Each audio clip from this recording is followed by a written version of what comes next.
Well, hello, everybody, and welcome to this week's episode of the Ripple Effect Podcast. If you have not met me, my name is Daniel. If you have met me, his name is still Daniel. Still Daniel.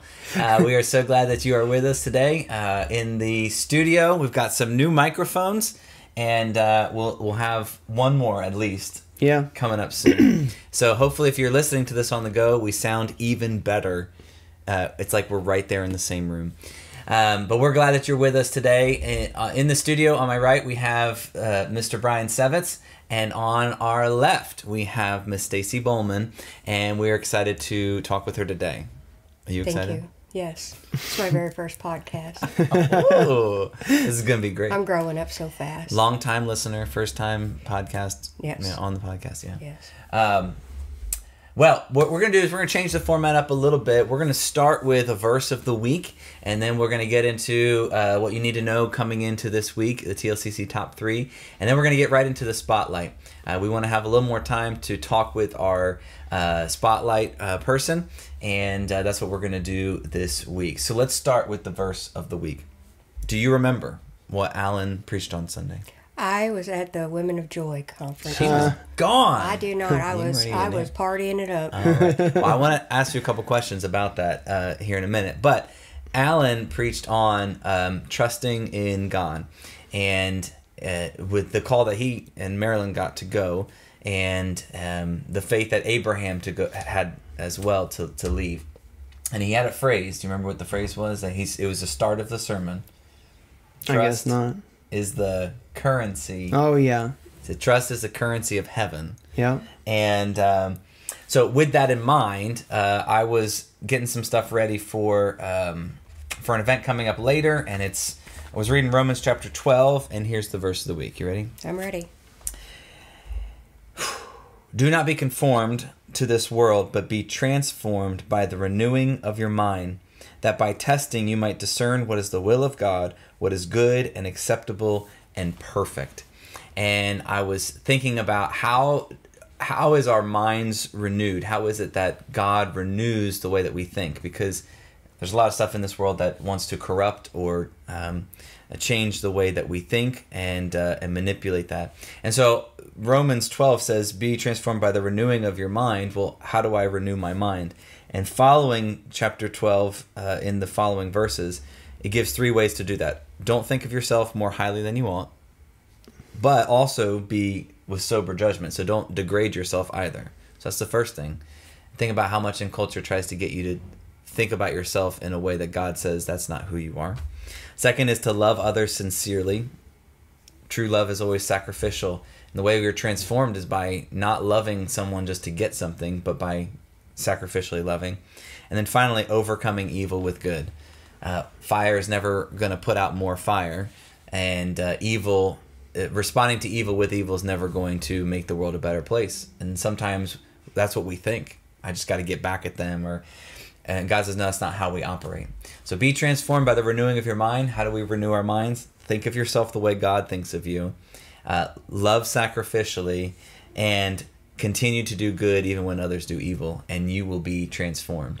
And the reason that ties in is that requires trust. Requires a lot of trust. So there you go. There's the verse of the week for you. Maybe you can ponder that and think about that a little bit even more. Hey, Brian, what do we got coming up this week? All right. So our TLCC Top 3, one of the things we've been talking about and actually highlighted last week, right, or 2 weeks ago, was the Court of 3 Women's Mentoring Program. And you need to sign up by this Sunday if you want to be a part of that. They'll be having a kickoff soon, right? And we're basically the reminder for this week is if you want to be a part of one of those groups of 3, at the signups table in the lobby, you need to make sure your name is on that paper. And then because they're going to take the names for the week of the 13th and pray about them and get all sorts of information to you. And then the 20th, they're going to be setting up the groups.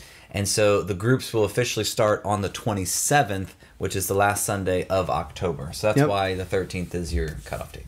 Okay.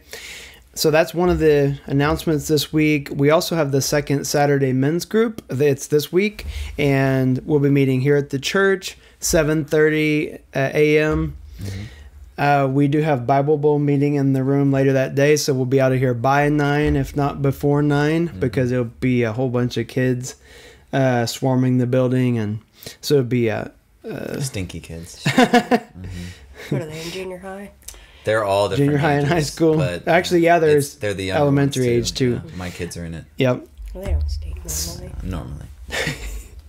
So anyway, 7:30, guys. If you've never attended that, you're welcome. I mean, Daniel will be having the Devo this week, unless he delegates it to somebody else. We'll have donuts. We could have some coffee. Yeah, we'll have coffee and donuts, and yeah. So we hope to see you there. The third thing is a reminder about trunk or treat. We need you to sign up. We need you to buy candy. You can sign up to have your car or truck, whatever, golf cart. We've had a variety of different vehicles. We had tractors, we had ambulance, but have a vehicle here for the trunk or treat to provide, decorate it, and be a part of trunk or treat that way. You can also volunteer in other ways. So if you're like, I don't want to have my vehicle here, but I'm willing to volunteer, you can just comment or message us, because there's like candy runners, there's greeters, helping pass out hot dogs, food, and drinks, and all sorts of stuff. Plenty of other ways if you want to get involved besides decorating your car. And then we need a lot of candy. And so if you can't be here that night and you're willing to, spend. If you've never done it, there are so many people here that night. And it's so cool just to have a fun event that provides a safe place for kids and parents to come. So it's really a cool thing. And most of the people I don't recognize. Like the majority of them I don't know. That's because they're in costumes. Take the mask off, I guess. But yes, absolutely. You're absolutely. Don't be scared. I know. I gotta greet people. But anyway, it's a cool event. So. Yep. All right, that's our top 3. Okay, there you go. That's what you need to know of. You got the Halloween trunk or treat going on. So sign up for that. You've got the men's second Saturday, which is happening. And then if you're interested in a quarter 3 group, sign-ups, the deadline is on the 3rd. And there is a sign-up sheet out there for men, even though we don't have plans for that yet. We got it. We are working on it. If you are a guy who wants to be in a quarter of 3, you will not be a part of this upcoming kickoff and stuff, at least that I know of. Yeah. But you can go ahead and put your name on that sheet, because we're getting the wheels moving on that. Yeah. And there's a good group of guys that have signed up for it, so I'm really excited about that. So, okay, there you go. There's the top 3 going on. Today in the studio, we have Miss Stacie Bollman with us. Most of you know her. Most of you love her. Most of you. We all love her.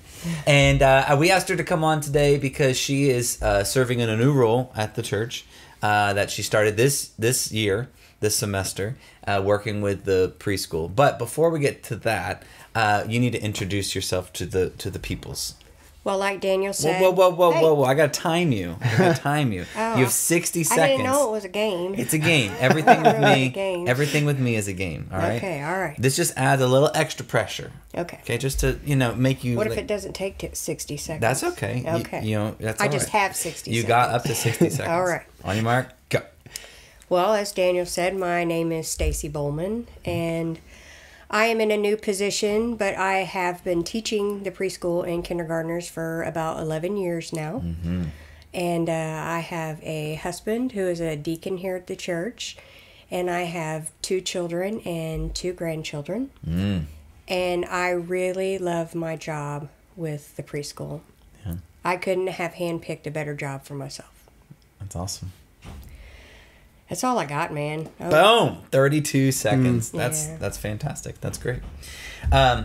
So you took on, just tell a little bit about this job and what it is. You have been involved with teaching. You've done this age. Have you always done that age range? I have always done 5-year-olds in kindergarten. Why? So I got put there out of need. And I remember once in Cheryl's class, we were talking about what our ministry was going to be and if we didn't know what we wanted to do. And I said, I don't know what I'm supposed to be doing, but I said, Mary asked me to do this. And so 11 years later, and I've never left the wing. So apparently That's was the one. what I was supposed to be doing, and now I've bumped it to a new level and actually have it as a job. Yeah. And do it on Sundays. So, well, I do have more questions, but now this is making me think of more that you're saying that. Did you before you started doing that? What did you think about like having a ministry? Did you feel like it needed to be something like, I don't know, like the angels would come out of the clouds and be like, Stacie, this is what you're supposed to be doing? Or because I think sometimes we put that pressure on ourselves, like I've got to find the perfect ministry, and a lot of times we kind of stumble into it more than it's this grand gate that opens up. That's exactly how it happened. Okay. Because I decided a long time ago that I was just going to bloom where I was planted. And so wherever I've been put in this church, which has been several different weird little jobs. You know, one time I was the cook. You know, that we did those videos for that. And, yes. I've worked at the camp. I've cooked at the camp. I've been a cabin mom.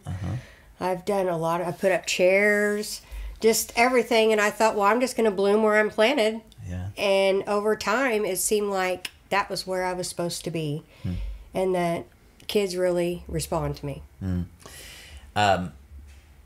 Side note for you, just to comment on that phrase, bloom where you're planted. How amazing is it to have volunteers who have that mindset? Because not everyone has that mindset. Yeah.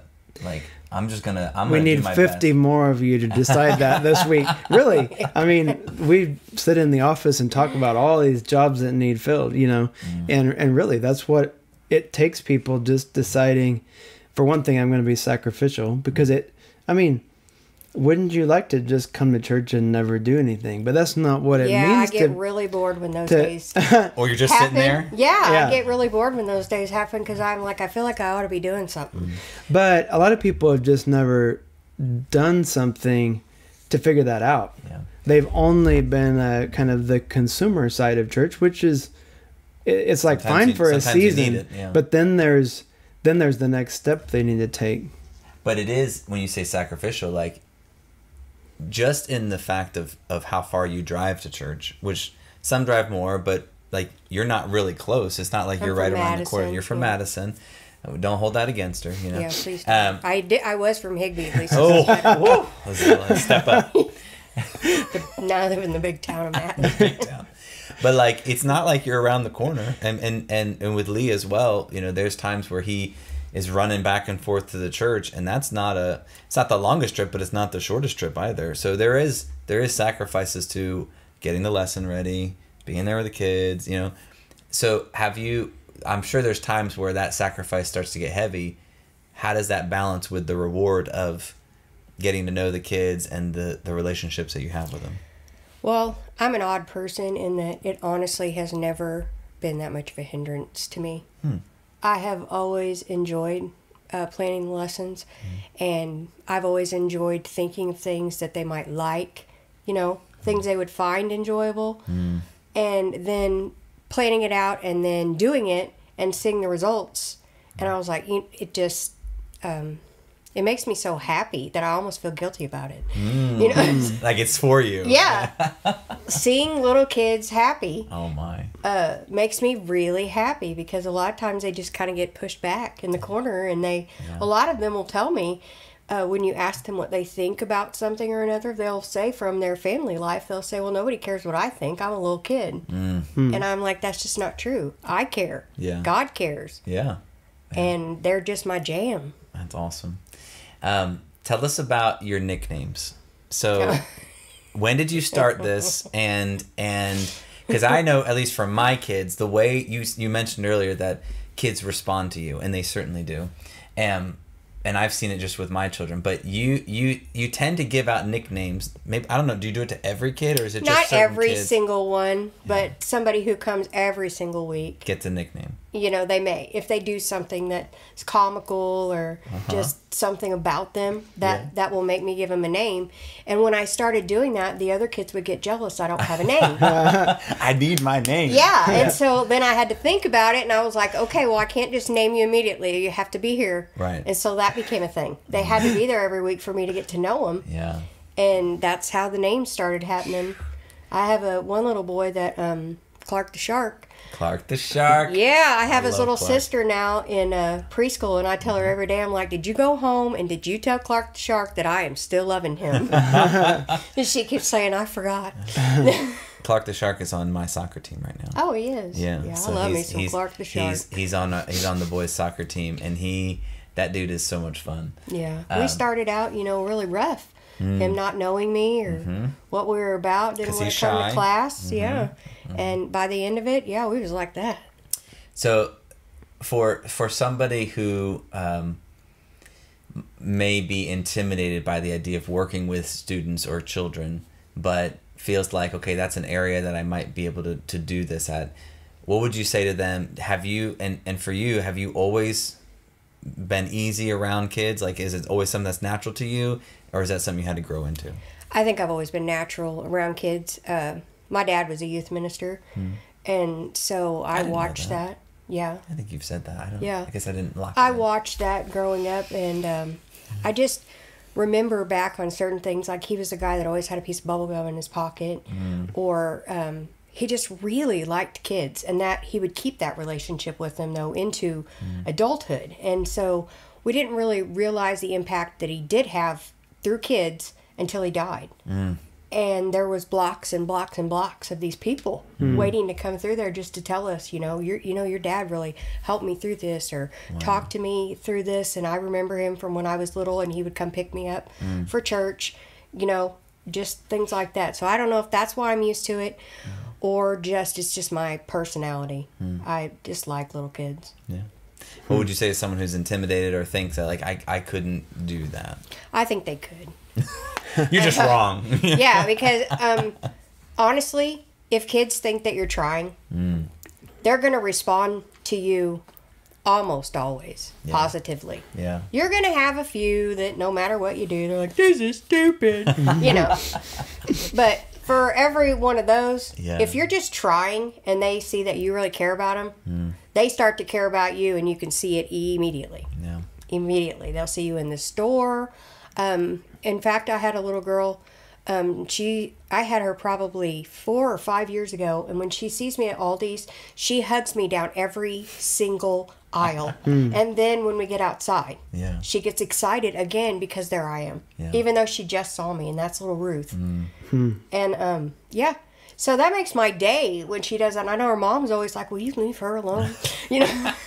But that kind of goes back to you saying, like, sometimes, this is for me. Like, this is a benefit to me. I was like, what better compliment can you get than some child that comes up to you and only wants to, put their arms around you, sit on your lap, or, wants you to ask them questions. And, you're the first person they tell stuff to, even if it's bad about their family.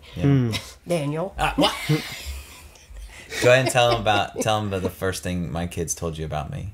Do you remember? I remember some of... Do the appropriate one. Well... About me washing my hair. Yeah. Do you remember that one? Said you wash it like that or whatever it was. But the very first thing I remember praying about Daniel for was he had diarrhea. And it was Piper. Was it the Piper ice cream? Louise. Was she well, telling me? That's what she said. Yeah. She Macy believed that it might be the dairy that was causing him all the diarrhea. And she gave us a spiel on Daniel's diarrhea for, 10 or 15 minutes. And the lady that was teaching with me was just absolutely dying because she had every sordid detail of Daniel. And so when we bowed our heads to pray, it was like I could not hardly get through because she was so serious. Please, God, I just want you to think about my dad and his diarrhea. My poor daddy. Yeah. Oh, could you just dry it up for him?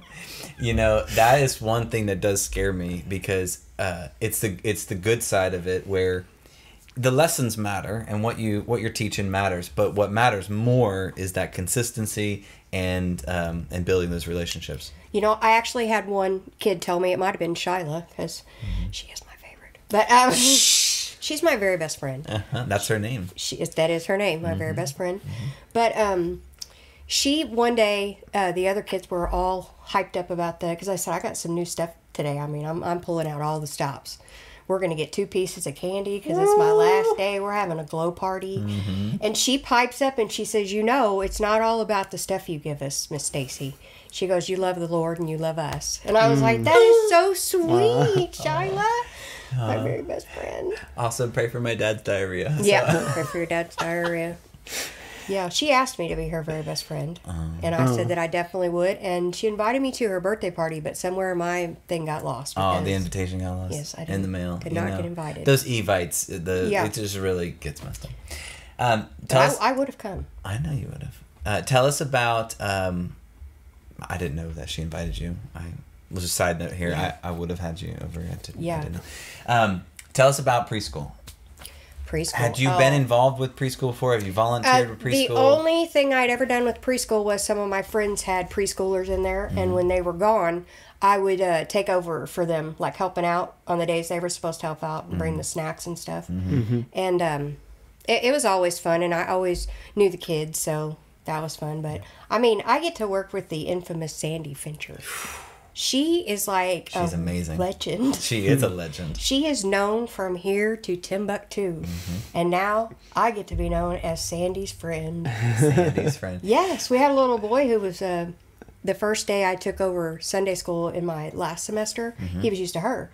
Well, he kept crying, and all he would say out of his mouth was, "She's not Sandy. Oh, no. She's not Sandy." And I kept going, "But she taught me everything I know." So the very next week, Sandy brought him in there, and she's like, "This is Miss Stacie, and she's going to take good care of you, and I want you to come to class for her." And he has come ever since, and that's little Silas. Sandy's friend. Yeah. Oh, really? She's wow. not Sandy. And I'm like, and I never will be. No, you can't. There's a high bar set for What her. I like about Sandy is I've never met anyone like me who cares that much. Most people, when you're teaching a little Sunday school class, you just come in here and you wing it, which is fine some days. I'm not going to say I've never winged it. Yeah. But she cares. She cares about what they're doing. Yes. That they're getting something to learn about, that, that we're being good examples to them, that we're listening to them. And I've never met anybody else who cared like that as much as I did about little kids, because normally they are just kind of, you just drag them everywhere and they just do whatever because they're the youngest. Well, I think that's one of the things that I've loved about the preschool, because both Brian and I have volunteered and been in there, is that element of a care for what the kids are doing, but not just what they're doing, but for who they are as well. And you'll see it, people that have graduated and gone on, like they remember Sandy. Yes. They remember the impact she had on them. They do. Yeah. So that's what I wanted to get to as we kind of wrap this up. The impact that you can have on students. You talked about your dad not really knowing the impact he had on people. You use the analogy of blooming where you're planted. Seeds sometimes take a while to grow. I'm thinking about Jesus when he says, "Let the little children come unto me."